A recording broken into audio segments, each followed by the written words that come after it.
Pokrovsk is supposed to be in Russian hands. Vladimir Putin thought he made sure of that during the summer. Russia's leader dedicated 110,000 soldiers to the collapse of one of Ukraine's most important fortress cities. Russia even had a smart strategy, as it started taking territory around Pokrovsk first, encircling the city so it could launch a multi-front assault. But everything went wrong for Russia. The soldiers weren't enough, neither was the strategy. Ukraine crushes Russia at Pokrovsk, and Putin's troops are now fleeing in a panic from Ukraine's sweeping counteroffensives. After all the hype that surrounded Russia's vaunted summer offensive, the reality that Putin now has to face is that the assaults that were meant to claim Pokrovsk have fizzled out. Those assaults achieved practically nothing. Pokrovsk is still in Ukraine's hands, and many of the settlements around the city that Russia managed to take during the summer are being reclaimed one by one as Ukraine takes advantage of what the summer offensive has devolved into. The 110,000 soldiers Putin sent to Pokrovsk are no longer the overwhelming force he thought they would be. According to Euromaidan Press, in a September 16 article, those who remain of the forces Russia sent to Pokrovsk have devolved into launching disorganized and often catastrophic small-scale assaults, which are emblematic of the breakdown of a campaign that was supposed to be Russia's crowning achievement of 2025. It's not just Euromaidan Press highlighting the shambles that is now Russia's Pokrovsk offensive.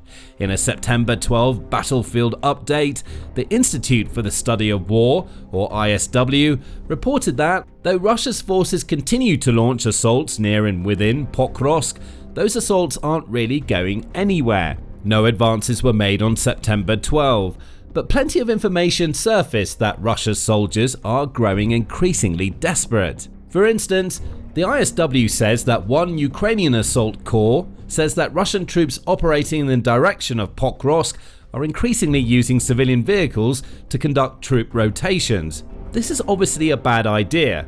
With so many of Ukraine's drones in play, along with mines and artillery, civilian vehicles used by Russia's forces become obvious targets because they don't have any armor that could protect them from Ukraine's weapons. Of course, this hasn't stopped Russia before.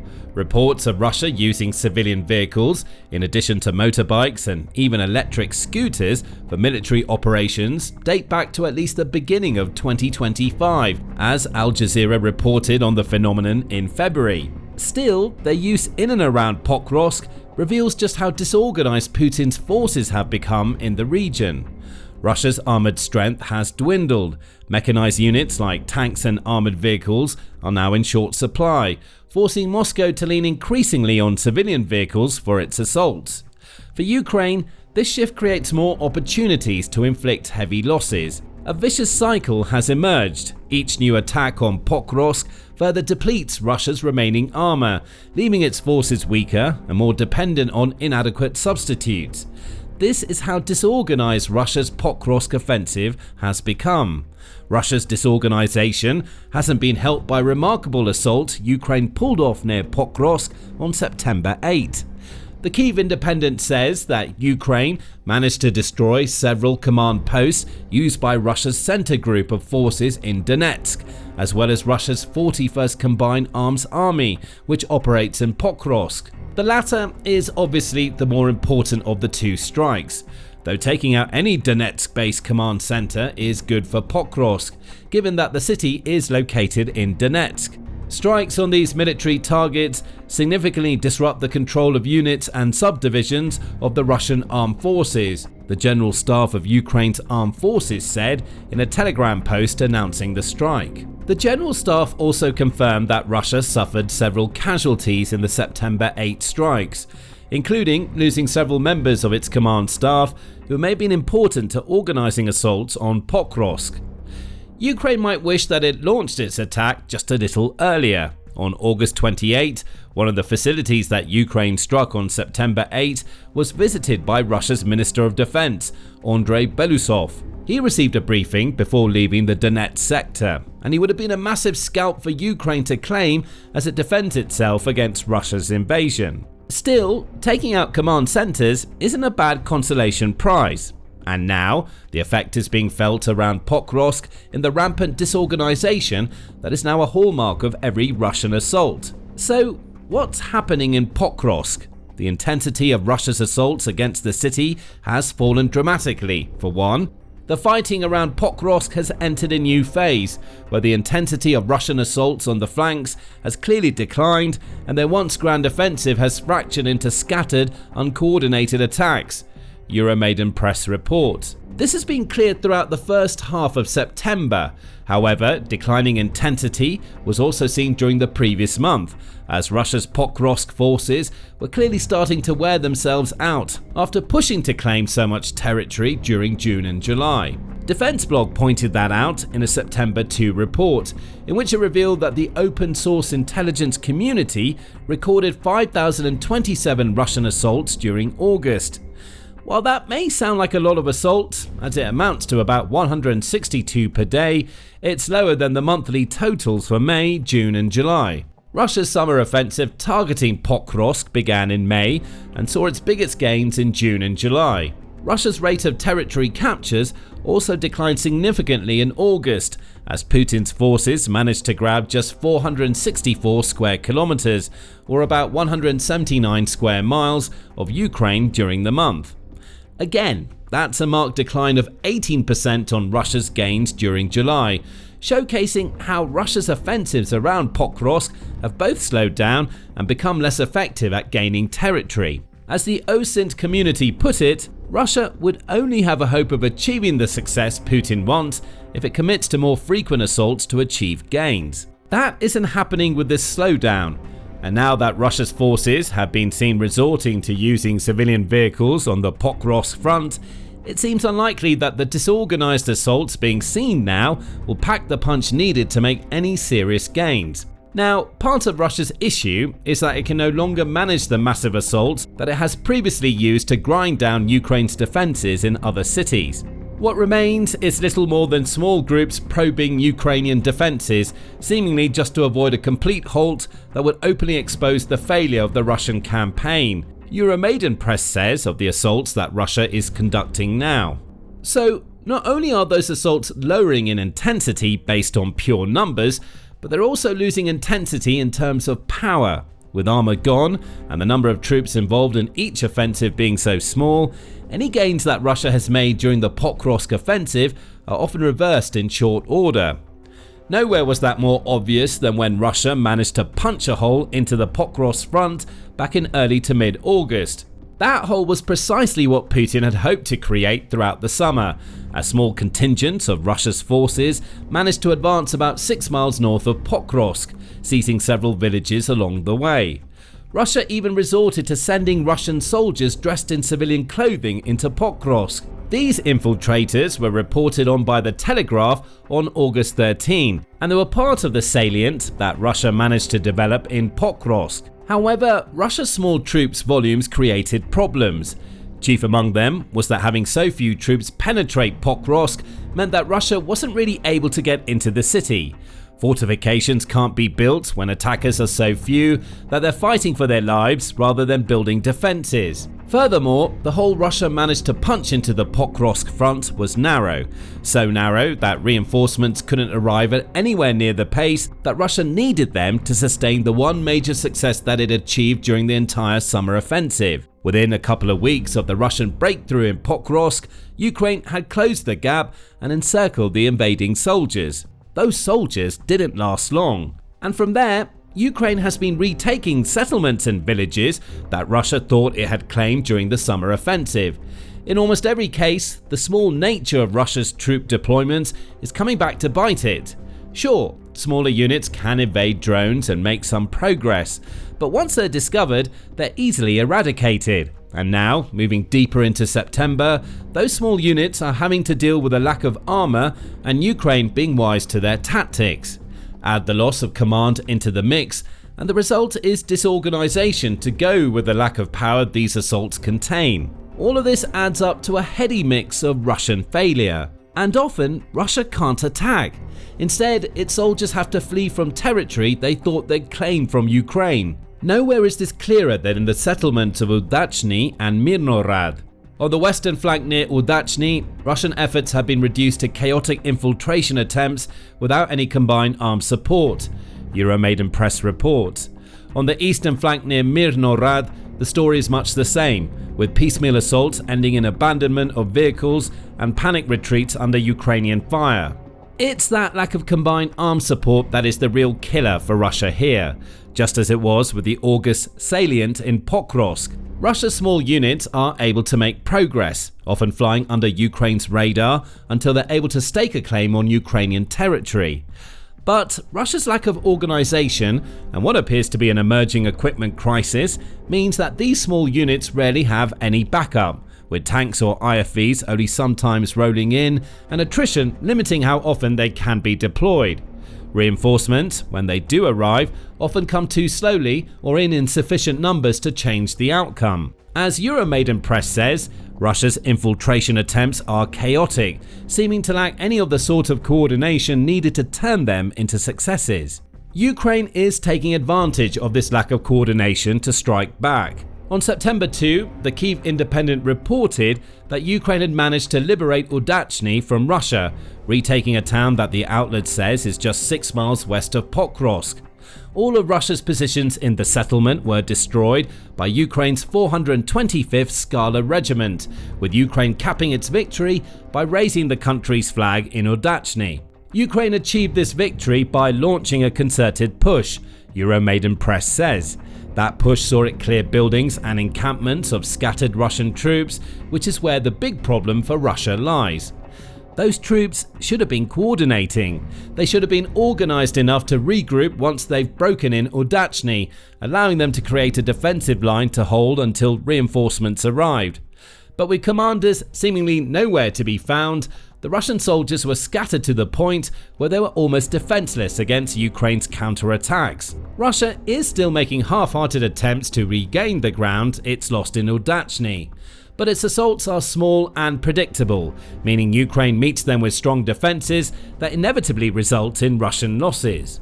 A similar pattern unfolded near Myrnohrad on the eastern flank, where the Ukrainians knocked out a handful of Russian armoured assaults before moving in to finish off the remnants, Euromaidan Press reports. It also shares an image, seemingly pulled from a Ukrainian video, that shows Russian soldiers actively abandoning their positions and fleeing from Ukraine's forces in Rodivka. The momentum around Pokrovsk is swinging in Ukraine's favour, and these types of Russian escapes are becoming common. So common, in fact, that the commander-in-chief of the armed forces of Ukraine, Oleksandr Syrskyi, was able to report some substantial gains made by Ukraine in August. August 2025 was a month of great trials for our military, but in the end, we achieved many positive results. This is the conclusion I've drawn from the meeting I held to summarize the armed forces' performance in August, Pravda reports Syrskyi is saying. And by the end of August, Ukraine had retaken about 58 square kilometers, or about 22 square miles from Russia. By the end of the month, Syrskyi reported Russia had lost 28,790 of its soldiers to death or injury. And those losses feed back into the cycle that we mentioned earlier. As Russia's assaults in Pokrovsk grow weaker and less intense, its soldiers become more vulnerable. Each disorganized assault is weaker than the last, with the losses caused by that weakness only making the situation worse for Russia. Putin's troops aren't being helped by the fact that it's not just death and injury that are thinning their numbers. On September 12, the Kyiv Post reported that the past few weeks have seen Ukraine capture at least 69 Russian soldiers in the Pokrovsk region. Some evidence even points to the number being over 100. Some of those soldiers have also made recorded statements revealing just how chaotic their assaults have become. They say they're often ordered to infiltrate Ukrainian territory on foot rather than assaulting Ukraine's forces head-on as they have in the past. Operating in groups of between 10 and 50, they infiltrate a location and then dig in, often hiding in building cellars as they await reinforcements. This type of strategy could work, but as mentioned earlier, reinforcements rarely come. And even if they did, Ukraine often cuts off the routes the infiltrators use to get into Ukraine's territory, leading to the sort of encirclements that lead to Russian soldiers being killed or captured. Another point to make here is that captured soldiers are a source of intelligence.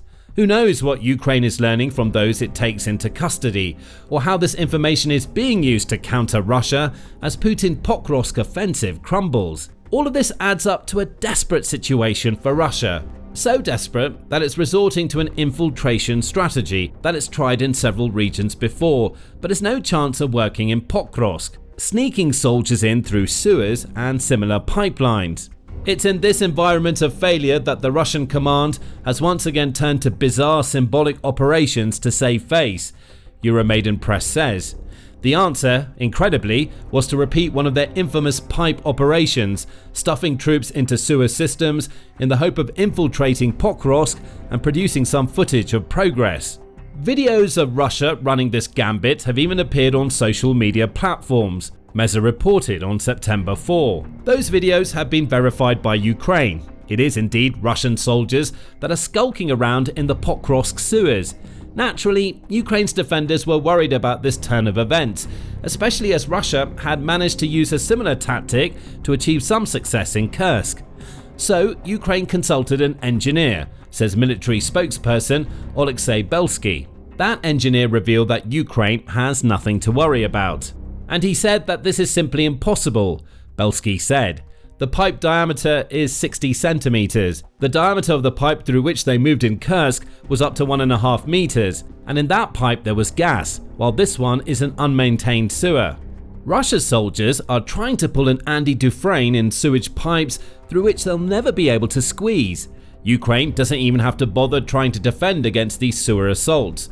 Russia's soldiers will be forced to turn back, with the videos that are emerging all being created by Russia to hide the fact that it's getting nowhere with this approach. These events raise several questions. Did Russia know that it could never break through the Pokrovsk defenses using sewers, and is just sending troops into the muck to shoot videos for propaganda purposes?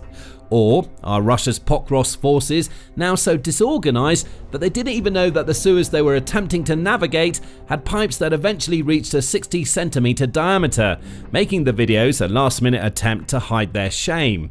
Given everything else seen in Pokrovsk, the latter seems more likely than the former. So, what comes next for Russia in Pokrovsk? One thing is certain, Russia's summer offensive failed to achieve its main objective, capturing Pokrovsk. That much is clear, since it's now fall and the city remains in Ukrainian hands. Even more damaging for Russia, its encirclement strategy, seizing smaller settlements around Pokrovsk in order to launch a multi-front assault, has collapsed as well. Ukraine is now retaking many of those key settlements, as seen in Udachne and Myrnohrad.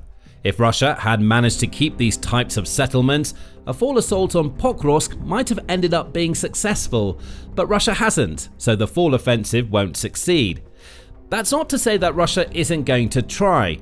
Even amidst the chaos and disorganization that now embodies Russia's Pokrovsk offensive, it's still trying to forge ahead. Writing for Forbes on September 15, David Kirichenko says Russia is preparing what it hopes will be a final push to take Pokrovsk. Kirichenko reveals that Putin has supposedly told US President Donald Trump that Russia intends to seize the Donbas region, which includes Pokrovsk, within 2 to 3 months, maximum 4. In other words, Putin believes that Russia will hold the Donbas by the end of the year. The key word is believes. Putin may have just been lying about something that he knows can't happen in an effort to persuade Trump into telling Ukraine it needs to cede the Donbas. After all, Russia is no closer to seizing Pokrovsk than it was at the beginning of summer. It also looks like Russia's strategy will be the same during the fall as it was during that failed summer offensive. Smaller units will try to infiltrate, and Russia will occasionally launch the meat assaults it's used throughout the Ukraine war. But again, the same points about disorganization and a lack of equipment in Pokrovsk keep resurfacing. Those issues don't seem to be getting any better, raising questions about how much more effective a fall push for Pokrovsk could be, especially as the weather in Ukraine begins to worsen. The final word to Euromaidan Press. With autumn rains fast approaching, Russia's much-typed summer offensive has ended without achieving its main goal of capturing Pokrovsk. Instead, Ukrainian countermeasures have not only preserved the town, but have rolled back enemy gains, and Russian bodies litter the fields and underground sewer lines. And it's a lot of bodies that litter the fields around Pokrovsk. As the Russian offensive in that region collapses into chaos, Putin is left licking the wounds inflicted by a summer campaign that didn't go his way. Putin's summer of defeat is complete. 210,000 Russian troops have been lost for zero gains.